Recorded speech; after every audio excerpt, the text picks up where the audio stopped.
Útspilið brandari dagsins. Það var einu sinni í gleðilegum bænum Laugavegi þar sem allir elskuðu að deila brandara.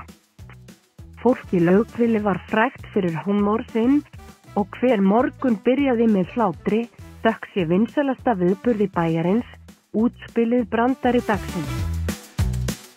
Allir krakkar í Laugavegi hlökkuðu til þessa viðburðar þar sem einn maður gat sagt besta brandarann og látið alla hlæja. Sá sem var valinn sem brandaraskapari var krýndur konungur eða drottning hlátursins fyrir daginn. Með þáttakendunum var litli Max sem var þekktur fyrir sínar fíldar, klóku og stundum jafnvel bröðótta brandara. Einum sólríkum morgni, þegar bæjarbúar safnuðust við hláturstokkinn, vissi Max að hann þyrfti að koma með nýjan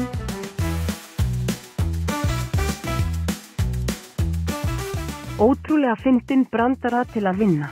Hann hugsaði og hugsaði, en því meira sem hann hugsaði, því kjánalegri urðu hugmyndir hans. Skyndilega fékk hann það. Hann stökk upp á sviðið með breitt bros frá eyranu til eyrans og tilkynnti, ég hef þann fullkomna brandara dagsins. Allir beygðu sig fram, spenntir að heyra nýjasta brandara Max. Með augnaráði spurði hann, hvað kallar þú björn með enga tennur? Fólkið leit á hvort annað.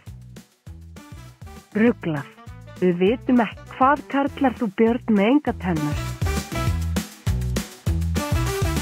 Gummibjörn, kallaði Max og allir sprungu út í hlátur.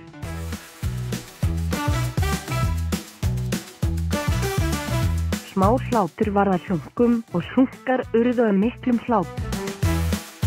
Marx hafði gert það. Brandarinn hans var hitt og bara svona var Max krýndur konungur hlátursins fyrir daginn. En áður en hann fór af sviðinu, ákvað hann að deila einum fleiri brandara fyrir alla að njóta. Hvað appelsínugult og hljómar eins og páfagaukur? Spurði hann, reyna að halda andlitið alvarlegt.